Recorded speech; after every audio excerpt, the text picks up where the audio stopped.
A Justiça impôs a suspensão imediata das atividades e a interdição de uma instituição de longa permanência de idosos, privada daqui de Maringá, no norte central do estado, por irregularidades sanitárias e estruturais e falta de licenças para funcionamento.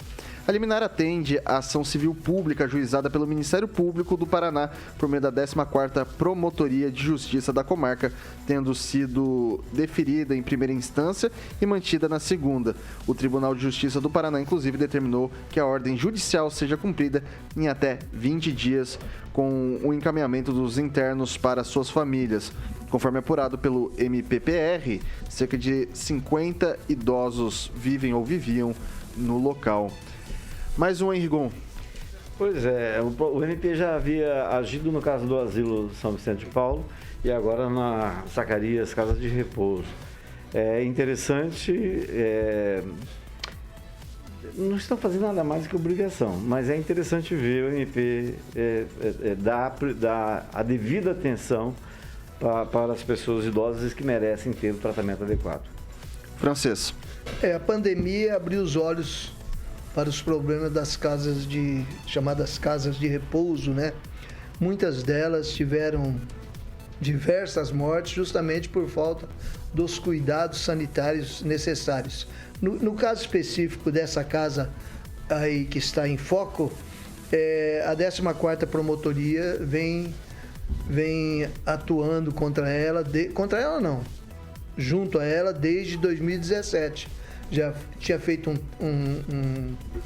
um TAC, Já tinha feito um ajustamento de conduta aí para corrigir determinadas situações sanitárias, de instalações, de cuidados de pessoal, e nada foi resolvido. Inclusive já tem lá uma multa de 99, quase 100 milhões, já 100 mil reais contra essa casa, e registraram lá uns idosos em situação bastante complicada de saúde por falta de atenção.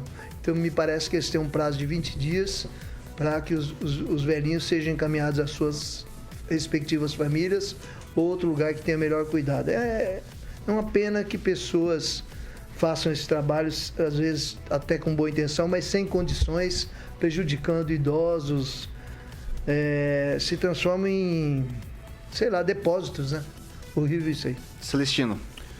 É exatamente isso que o Francês falou. Eu acho que a pandemia expôs as feridas, desses alojamentos que serviam, como depósito, como mesmo falou o Francês.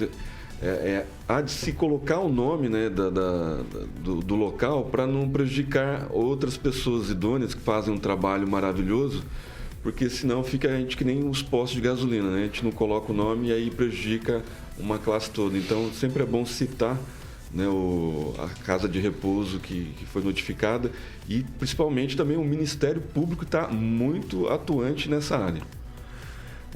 Lanza. Olha, concordo com o Emerson e concordo também com o Francês. Isso só escancarou na pandemia. E me surpreendeu o Ministério Público que resolveu acordar para essa situação antes tarde do que nunca. Ainda bem que o Ministério Público acordou para essa situação, uma situação triste, lastimável e repugnante de ver tantos idosos largados às traças em muitos asilos de terceira categoria.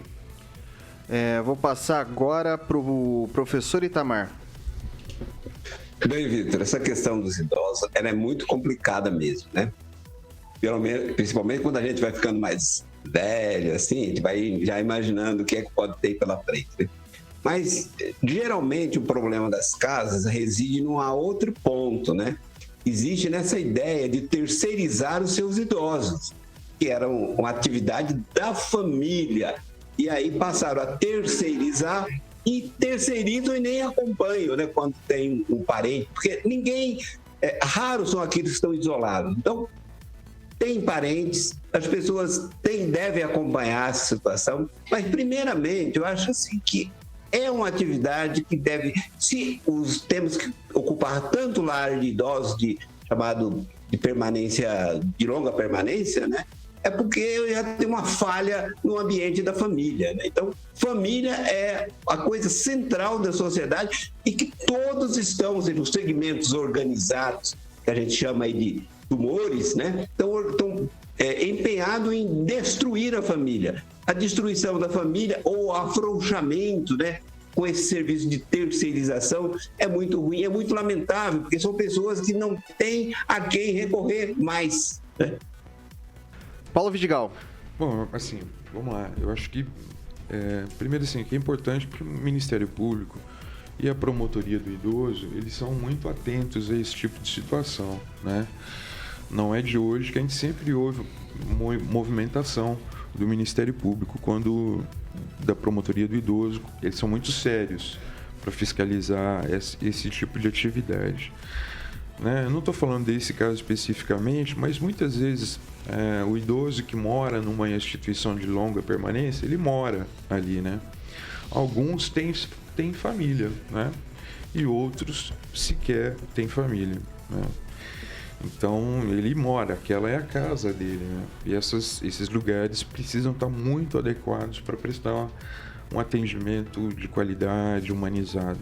Acho que é uma preocupação nossa, né, como sociedade, porque no final da vida a gente precisa tratar bem os nossos idosos, né? Talvez uma coisa que a cultura da gente fale um pouco nisso, mas a gente precisa tratar melhor os nossos idosos, inclusive aqueles que estão internados ou moram em instituições assim. Só antes de passar para o Lanza, eu queria fazer uma pergunta para o Rigon. Chegou a se cogitar uma secretaria no município nessa reforma administrativa do idoso também, era da criança e do adolescente, acho que chegou a se cogitar alguma coisa. Rolou algo disso no bastidor, não rolou? Não, o que eu sei é da criança e adolescente a pedido de representante do Ministério Público. De idoso não, mas hoje isso está tudo agregado na Secretaria, veja só, da Juventude. Igualdade racial, essa coisa toda está lá e vão desmembrar, vai sair realmente o da criança e adolescente.